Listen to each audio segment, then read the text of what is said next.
जय बाबा स्वामी, जय आत्मेश्वर, हर कदम पर कृपा।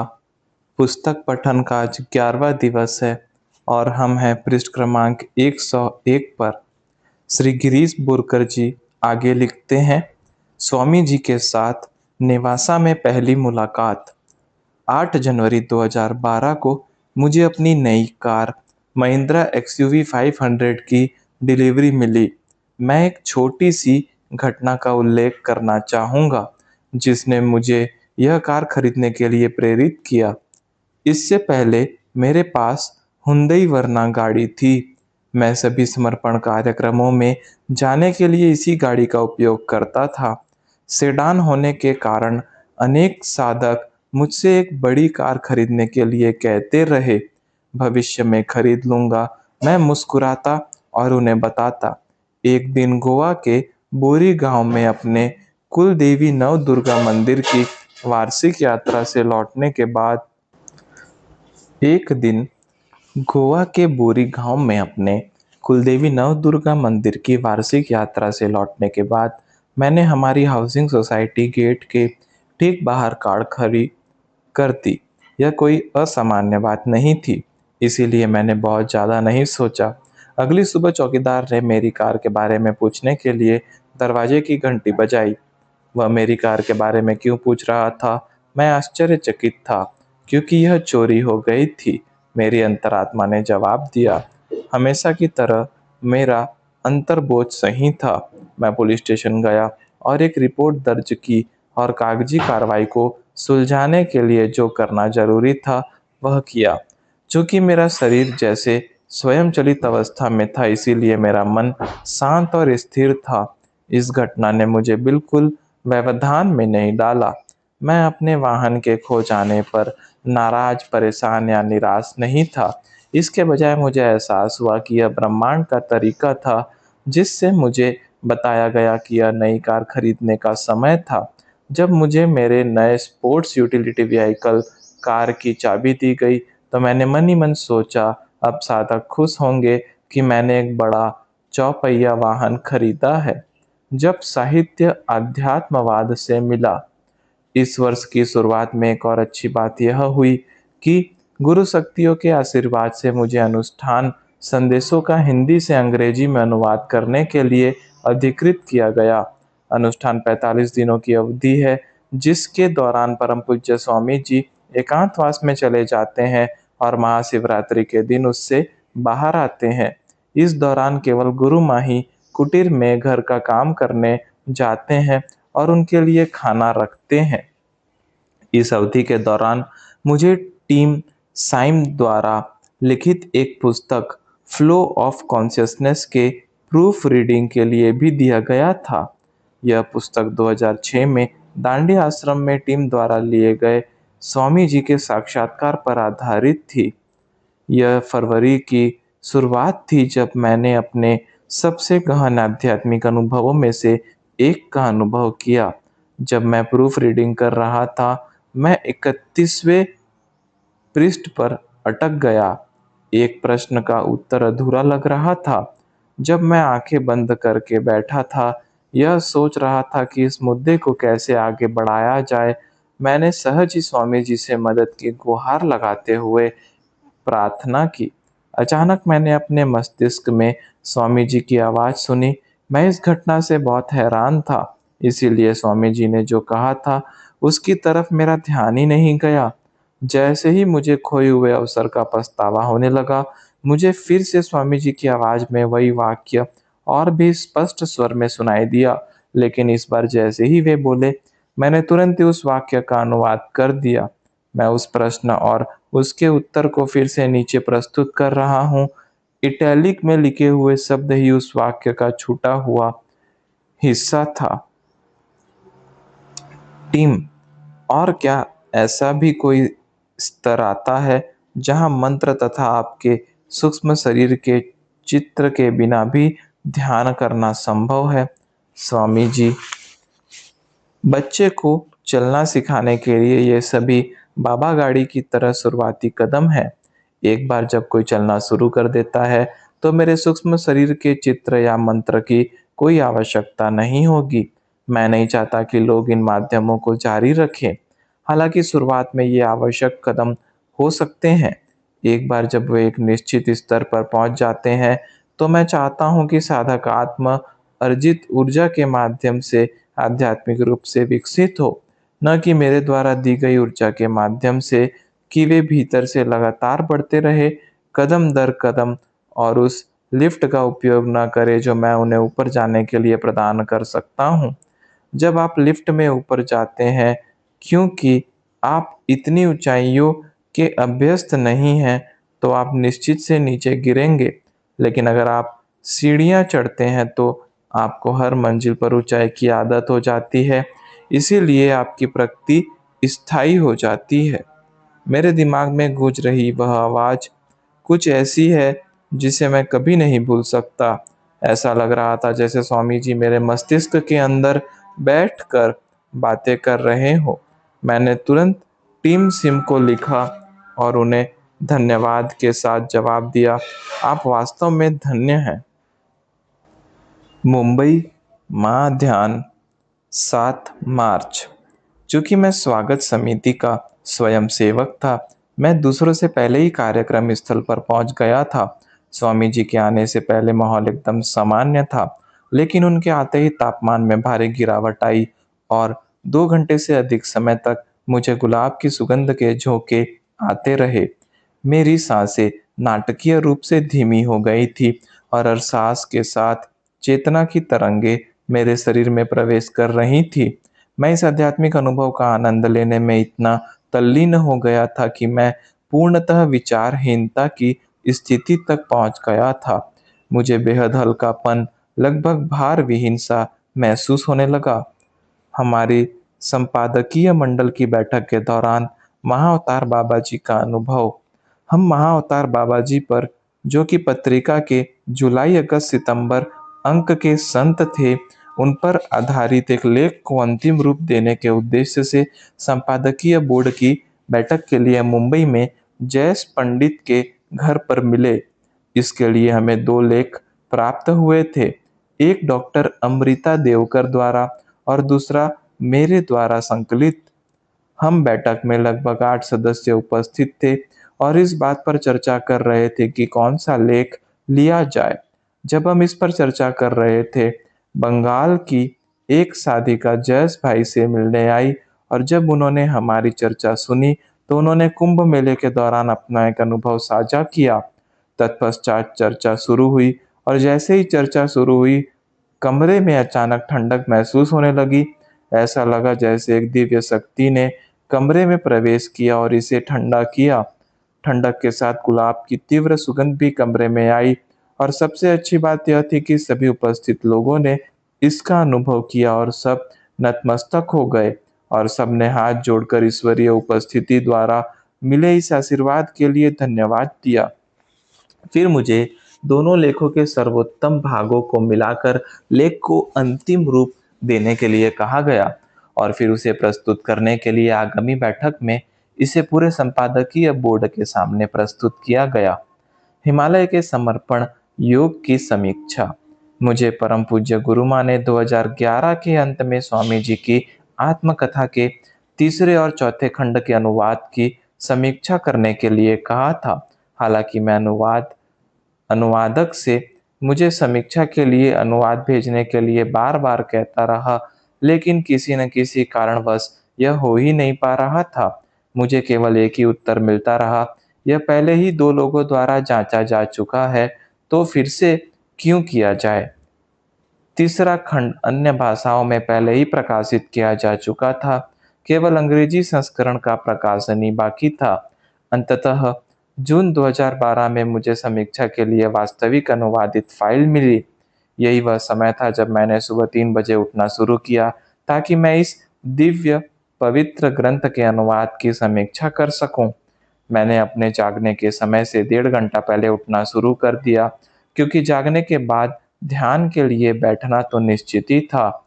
इसके बाद मैं संपादन समीक्षा का कार्य करता था, फिर दौड़ने जाता था।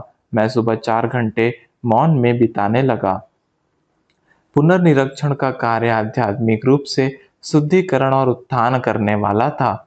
ऐसा इसीलिए था क्योंकि स्वामी जी ने हिंदी में जो कुछ कहा था, उसका सटीक अर्थ प्राप्त करने के लिए हिंदी और अनुवादित दोनों संस्करणों को बार-बार पढ़ने की ज़रूरत थी। इसमें बहुत सारे सुधार करने की आवश्यकता थी। मुझे बताया गया था कि जब तक अनुवाद सही नहीं होगा, गुरु शक्तियाँ पुस्तक का विमोचन नहीं करेंगी। यह पुस्तक जिस गहराई और ऊर्जा से लिखी गई है, वह अतुलनीय है। इस लेखों ने मेरे आध्यात्मिक विकास में बहुत मदद की। आखिरकार 2013 में समीक्षा पूरी हुई। जब यह कार्य खत्म हुआ तो मेरी आंखों में आंसू आ गए। ऐसा लगा जैसे मैंने एक लंबी तीर्थ यात्रा पूरी कर ली हो। मैंने शुद्धिकरण के इस अवसर के लिए अनुवादक और गुरु शक्तियाँ को हृदय की गहराइयों से धन्यवाद दिया। स्वामी जी और नेवासा शिविर से पहली मुलाकात। अक्टूबर का तीसरा सप्ताह था। रामनाथ का फोन आया। उसने मुझसे पूछा कि मैं बैठा हूँ या खड़ा, क्योंकि अगर मैं खड़ा था तो उसने कहा कि मुझे बैठ जाना चाहिए, क्योंकि जो खबर वह मुझे देने वाले थे वह सुनकर मैं नीचे गिर पड़ूंगा। उन्होंने कहा कि स्वामी जी ने मुझे एक बैठक के लिए बुलाया है और वह चाहते हैं कि मैं पहली 5 सदस्य प्रबंधन टीम का हिस्सा बनूं। मैंने रामनाथ से पूछा कि क्या वह और अनंत खामड़कर भी टीम का हिस्सा थे? उसने कहा, हाँ, तुम्हें कैसे पता? मैंने उनसे कहा कि मुझे यह संदेश 2010 गोवा गुरु पूर्णिमा के दौरान मिला था, जब स्वामी जी ने घोषणा की थी कि अनेक बच्चों को प्रशासनिक भूमिकाओं में मार्गदर्शन करने के लिए एक ऐसी टीम बनाई जाएगी। मेरी अंतरात्मा ने मुझे साफ बता दिया था कि ये तीनों इस समूह का हिस्सा होंगे। पवन, जिन्हें मैं उस समय तक नहीं जानता था, वो भी उस टीम के एक सदस्य थे और 5वें सदस्य थे रमणी जी। तो मेरे हैरान होने के बजाय स्वयं रामनाथ ही हैरान रह गए। दरअसल पिछले 1 साल से हम तीनों ट्रस्ट की विभिन्न समस्याओं और दोनों ट्रस्टों के संचालन को कारगर बनाने के उपायों पर चर्चा किया करते थे। यह चर्चा इसीलिए चल रही थी क्योंकि हम हिसाब-किताब, कानून और वित्त के क्षेत्र में थे। संचालन को सुव्यवस्थित करने के बारे में हमारे विचार थे। रामनाथ ने उल्लेख स्वामी जी नेवासा महाध्यान के अगले दिन सुबह नेवासा में हमें मिलेंगे, जो कि 28 नवंबर को सुबह साढ़े होने वाला था। हम 28 नवंबर को कार से नेवासा के लिए रवाना हुए। उससे एक दिन पहले शाम को मेरा शरीर पेट की खराबी के रूप में शुद्धिकरण की प्रक्रिया से गुजर रहा था। मैं बहुत घबराहट महसूस कर रहा था। अंततः मैं पहली बार स्वामी जी से रूबरू होने जा रहा था। देर रात जब हम नेवासा पहुंचे तो हम त्रिमूर्ति पवन प्रतिष्ठान स्कूल पहुंचे, जहां स्वयंसेवकों ने हमें स्कूल के शयनगृह तक पहुंचाया। खामड़कर, रामनाथ, प्रवीण, पूरव और मुझे बंकर बेड्स एक के ऊपर एक स्थापित पलंग लगा हुआ एक कमरा मिला। अगले दिन प्रातःकाल हम ध्यान के लिए गए। परम पूज्य स्वामी जी 5:25 पर शंखनाद के साथ वहां पर पहुंचे। उन्होंने शिव बाबा को प्रणाम करने के बाद अपना आसन ग्रहण किया। फिर राम भाई ने स्वामी जी से प्रवचन के माध्यम से हम सब पर अपना चैतन्य बरसाने का अनुरोध किया। प्रवचन के बाद स्वामी जी ने हमें आधे घंटे के लिए ध्यान कराया। इसके बाद सुबह 7:30 बजे शांति पाठ हुआ। बाद में हम उस मंदिर में गए जहां बैठकर संत ज्ञानेश्वर ने ज्ञानेश्वरी लिखी थी। छोटे से उस मंदिर में प्राचीन करवीरेश्वर मंदिर का वह स्तंभ था, जिसके सानिध्य में बैठकर संत ज्ञानेश्वर ने ज्ञानेश्वरी लिखी थी। वर्तमान मंदिर में केवल वह स्तंभ ही है। हम सब एक एक कोने में बैठे और तुरंत ही ध्यान की अवस्था में चले गए। वहां का मौन अद्भुत और ऊर्जा से भरपूर था। मुझे कुछ याद नहीं है कि हम कितने समय तक गहन ध्यान में डूबे रहे। मैंने अपनी आंखें तब खोली जब कोई मुझे हल्का सा छू कर निकला। कुछ ही लोग मंदिर में दर्शन करने आते थे। हम उठे और चुपचाप निकल गए। दोपहर के भोजन के बाद हम नेवासा में पैस मंदिर में दर्शन करने गए। अब तक शाम हो चुकी थी। हम झील के किनारे सूर्यास्त का दृश्य देखना चाहते थे, क्योंकि हमें बताया गया था कि यह अनुभव अद्भुत था। हालांकि हम इस अवसर को चूक गए। अंत अनंत पक्षियों और आसपास की तस्वीरें ले रहे थे। तभी रामनाथ ने कहा कि आसमान नारंगी हो रहा है। जब आसमान ज्वलंत नारंगी रंग में बदलने लगा, तो रामनाथ और मैं ध्यान के लिए बैठ गए। हम दोनों ने देखा कि बादलों में एक विशाल ओम बना हुआ है। यह बाद में त्रिशूल में बदल गया। मैं स्वामी जी से सरोवर में उनकी छवि दिखाने के लिए प्रार्थना कर रहा था, लेकिन तब मैं इसे नहीं देख सका। बाद में जब अनंत ने कैमरे में एक लंबवत स्थिति में घुमाया, तो तस्वीरों में से एक में गुरुदेव की अर्ध स्वरूप छवि स्पष्ट रूप से दिखाई दे रही थी। हम तीनों ने स्वयं को पूर्णतः धन्य महसूस किया। अगले दिन हमें सुबह 10 बजे स्वामी जी से मिलना था। मेरा शरीर पूरी तरह से ठीक हो रहा था। स्वामी जी ने मुझे ठीक कर दिया था। हमें उज्ज्वला ताई द्वारा बैठक कक्ष में ले जाया गया। कुछ क्षण बाद स्वामी जी आए, फिर उन्होंने बोलना शुरू किया और उनके द्वारा बोले गए पहले 4-5 वाक्य मूल रूप से पिछले 1 साल में हम आपस में जो कुछ भी चर्चा कर रहे थे उसका सारांश थे। उन्होंने हमें बताया कि दोनों ट्रस्टों के लिए सिस्टम और प्रलेखन प्रक्रियाओं को बनाने के लिए सिस्टम प्रबंध टीम जिम्मेदार होगी। उन्होंने हमसे यह भी कहा कि हमें उनके बच्चों का मार्गदर्शन करना चाहिए और अगर वे ऐसा कुछ भी करते हैं जो उचित नहीं है, तो हमें सीधे उन्हें सूचित करना चाहिए। उनकी उपस्थिति में मैंने जो दूसरा महत्वपूर्ण पहलू देखा, वह यह था कि मेरा दिमाग बिल्कुल रिक्त हो गया था, पूर्णतः विचाररहीन। मैंने महसूस किया कि स्वामी जी के आभा मंडल में होना व्यक्ति को विचारहीन बना देता है, क्योंकि विचारहीनता वह स्थिति है जिसमें वह हमेशा रहते हैं। हमें अपने विचार साझा करने और हमारी राय लेने के बाद उन्होंने कहा कि वह अपने लेटर हेड पर एक परिपत्र जारी करेंगे।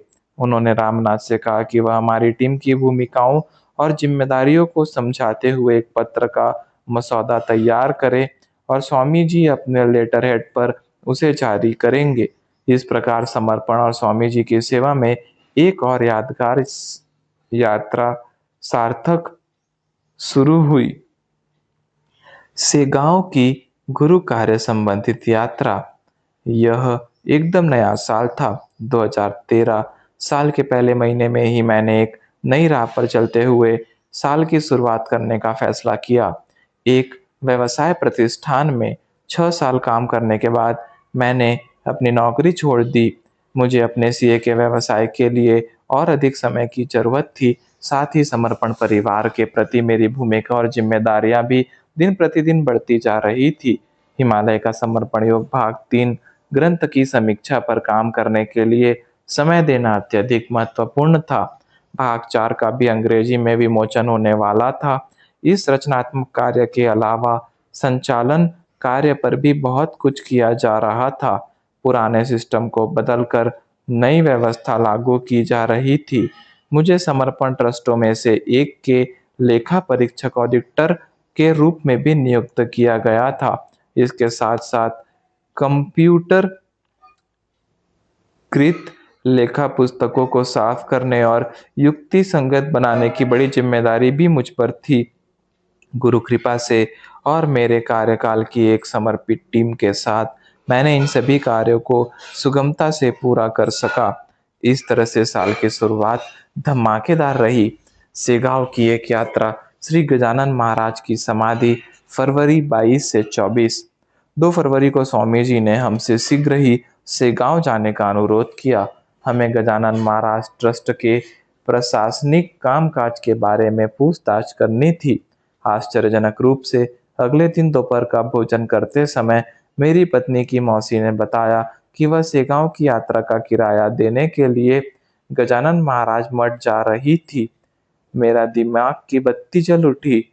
मैं शुक्रगुजार हूँ उसके उद्यमी स्वभाव का, जिसकी वजह से वह हम 6 लोगों को अपने साथ उस ट्रेन यात्रा में शामिल कर सकी, जो कि सभी भक्तों के लिए आरक्षित की गई थी। हम अगली सुबह 5:45 पर सेगांव रेलवे स्टेशन पहुंचे। वहां से हमने आश्रम पहुंचने के लिए बसों से यात्रा की। हमेशा की तरह लगभग सारी मानव जाति के लिए सूर्योदय को देखना ताजगी, आनंद और आशा की एक किरण लेकर आया। यह एक खूबसूरत अनुभव था। स्वच्छता तथा ईश्वरीयता एक समान है। यह आश्रम इस सिद्धांत पर चलता है। जगह-जगह पर सेवक झाड़ू लगा रहे थे तथा वैक्यूम क्लीनर की मदद से मैदान की सफाई कर रहे थे। मैदान असाधारण रूप से स्वच्छ था। सुबह 9:30 बजे हम चार धाम की यात्रा पर जाने के लिए इकट्ठा हुए। पहले मोटे शिव मंदिर और उसके बाद प्रकट स्थल। आगे बढ़ने से पहले मैं इस विशेष स्थान के बारे में कुछ बताना चाहूँगा। यही वह स्थान है जहाँ पर श्री गजानन महाराज को पहली बार देखा गया था जब वह एक बालक थे। एक दिन जब से गांव के दो सज्जन बनकट लाल और दामोदर टहल रहे थे तो उन्होंने देवीदास पाटुरकर नामक एक पवित्र व्यक्ति के मठ के बाहर एक युवा लड़के को देखा। वह छोटा लड़का एक पत्तों की थाली में चावल के बचे हुए दाने खा रहा था, जिसे जूठन के रूप में फेंक दिया गया था। तत्पश्चात उसने मवेशियों के लिए रखा गया गंदा पानी पिया और वह पूरी तरह से संतुष्ट होकर वहां से चला गया। इन घटनाओं को देखकर बंकटलाल को एहसास हुआ कि यह कोई साधारण लड़का नहीं था और उसमें कुछ खास था। अपनी यात्रा के विवरण पर वापस आते हुए मैं बताना चाहूँगा कि हम लोग बंकटलाल सदन गए। शिष्य श्री बंकटलाल अग्रवाल जिन्होंने सबसे पहले महाराज के संत गुणों को देखा और पहचाना। बंकटलाल निवास इस हॉल में एक पट्टिका थी जिस पर लिखा गया था कि महाराज 23 फरवरी 1878 को सेगांव में प्रकट हुए और वह उनका प्रकट दिन था। यह ईश्वरीय कृपा ही थी कि ठीक 135 साल बाद हम उसी समाधि पर मौजूद थे। यह कहना गलत न होगा कि गुरु शक्तियां ही कार्यरत थी। जय बाबा स्वामी, जय आत्मेश्वर।